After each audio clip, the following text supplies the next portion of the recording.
Okay, you went and filed a patent and you have a portfolio, how much is it worth? So I'm going to talk about that. By way of introduction, I am a Chief Strategy Officer at GHP Intellect.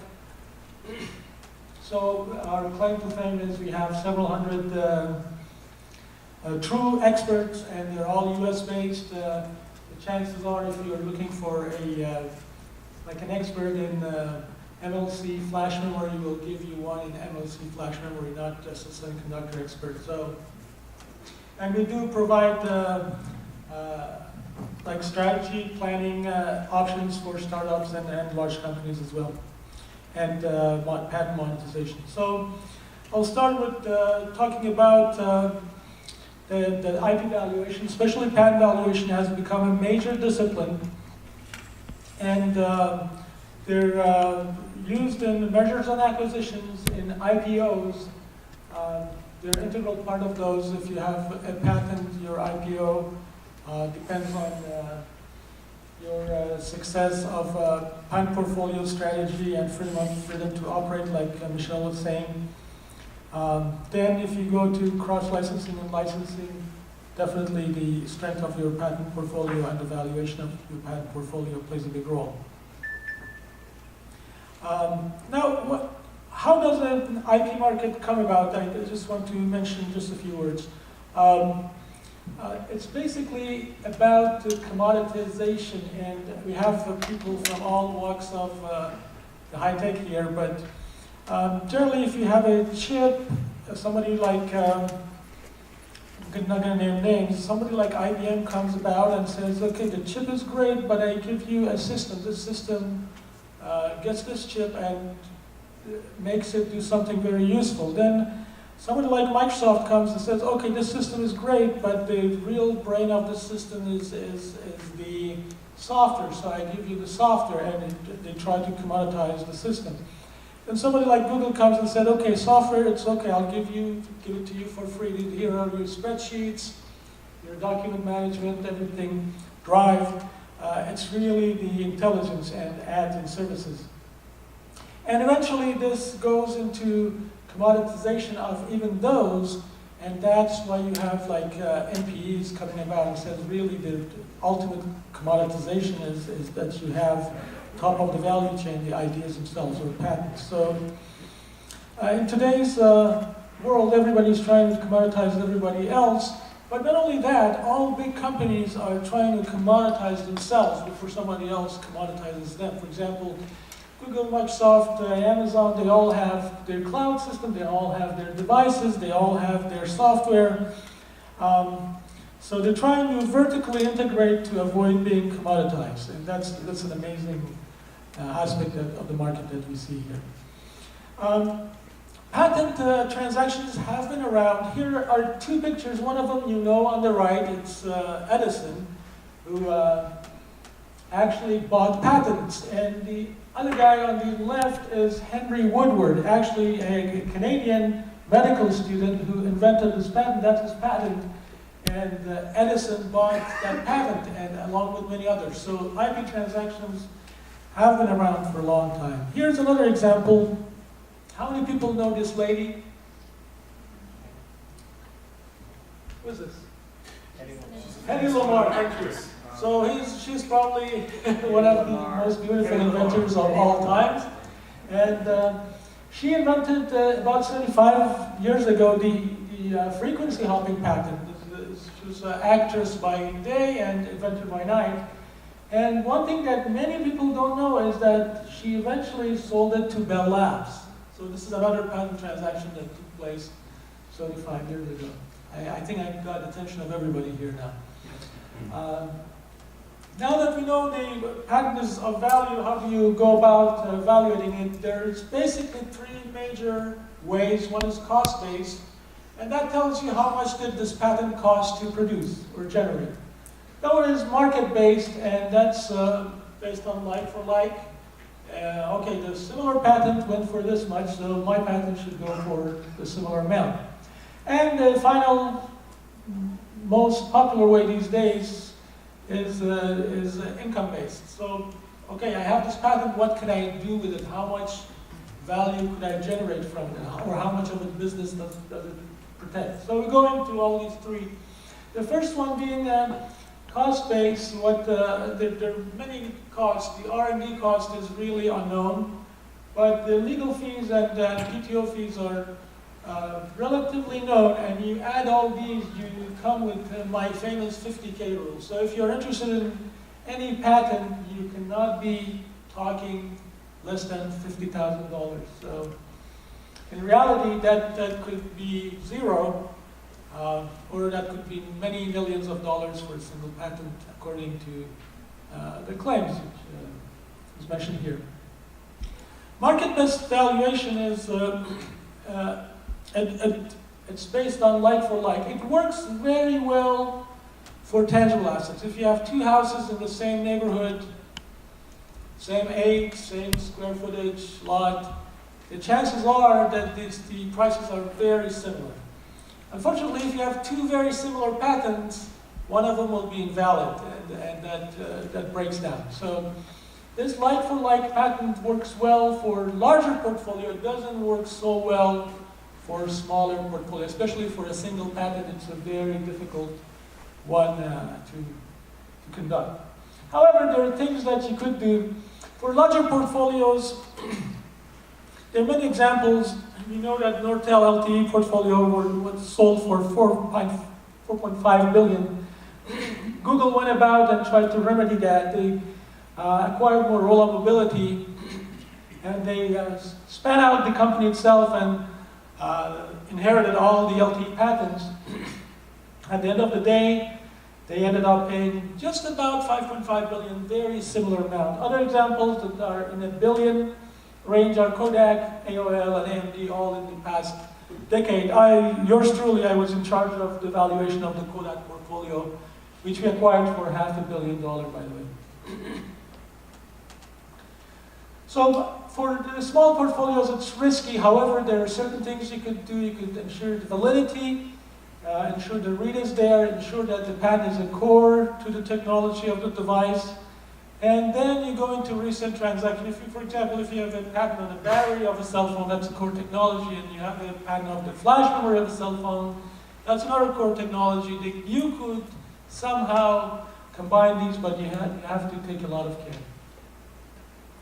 Last one, which more and more practitioners are trying to do these days, is income-based valuation, and this is very reliable. It's either what you could do with the patent, how much money you could generate from licensing, litigation, resale, or any of the combinations of the above, and it's basically a discounted cash flow model. If you're a practicing entity, the question for you is, if I don't buy this patent, don't acquire it, or don't acquire rights to it, how much is it going to cost me? So really, both are the same question, essentially.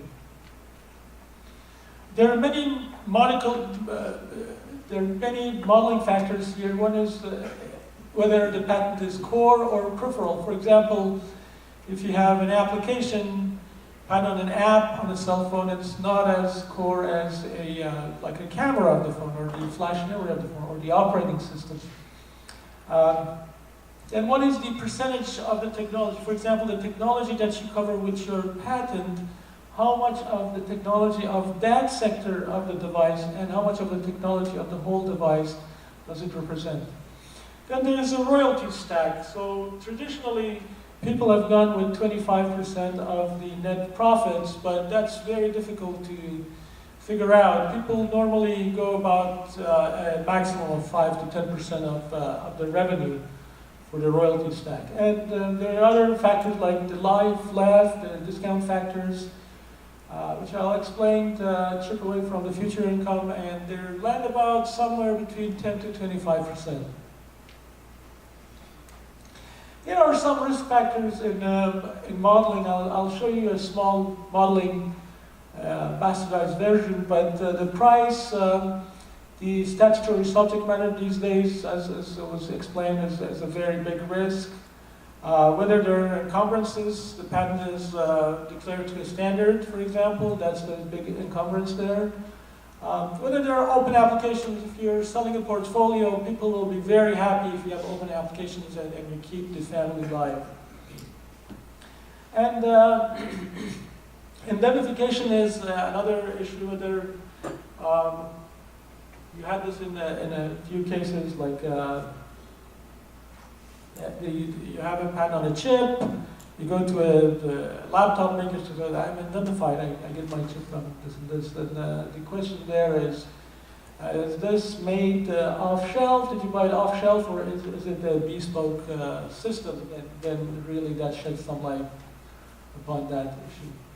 Here I'll show you an example of a camera. That's the type, or it's a flash memory patent that you have on a cell phone. And here I've said that that's flash memory, covers about 5% of the total value, and there are about 10 more seminal patents here, so that's another 10%. And there are 100 other claims covering different flash memory features, so that gives you a factor of 1%, and I give you about 10% of my revenue. So you multiply all these factors, you end up with, and I apologize for that, flipped up for $0.005, a third of a cent per device. The device is $700 normally.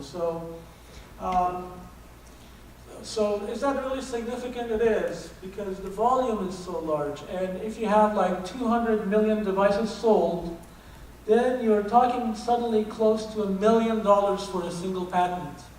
Now imagine I have a portfolio that covers flash memory, covers camera, the operating system, and I come to you, and it really adds up. And that's why these licensing negotiations are really, really contested so heavily.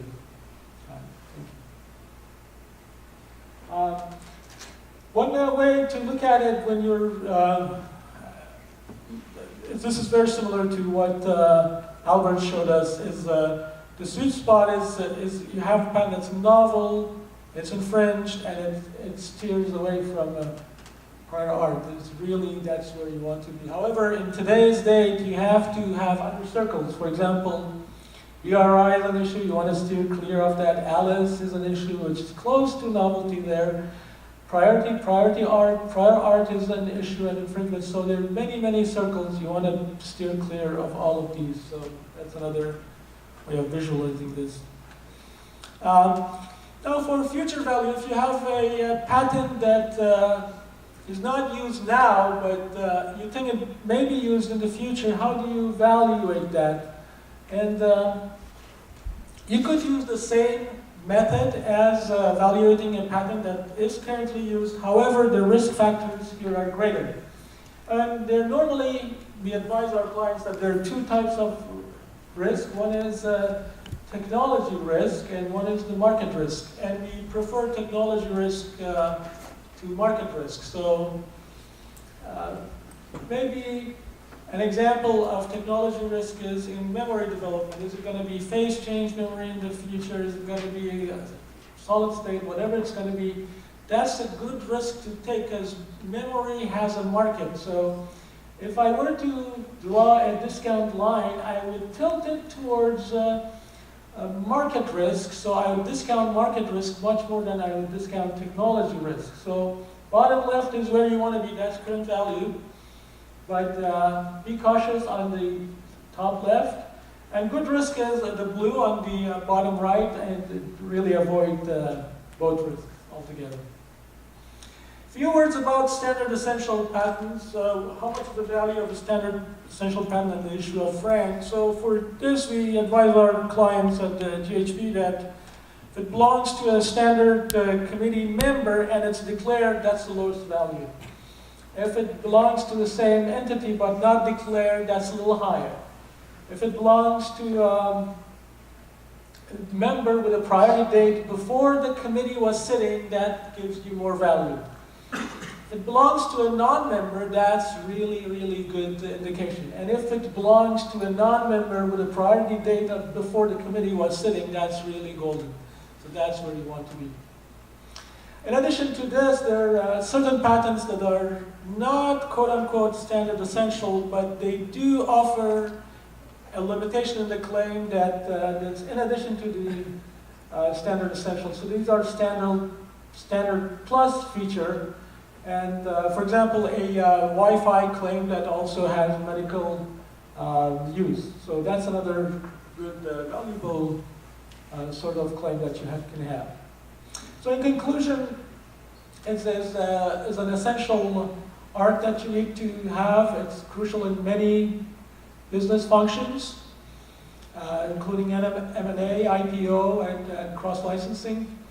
There are three methods. Cost-based gives you the 50K rule. Market works for large portfolio. You have to be cautious for small portfolios. And the income, which is most reliable, then the more practitioners are doing this day and age. And it's basically a discounted cash flow. And you also have to take a look at current and future value and parameterize those. And with that, and look at the risk. And with that, I end my talk. Thank you.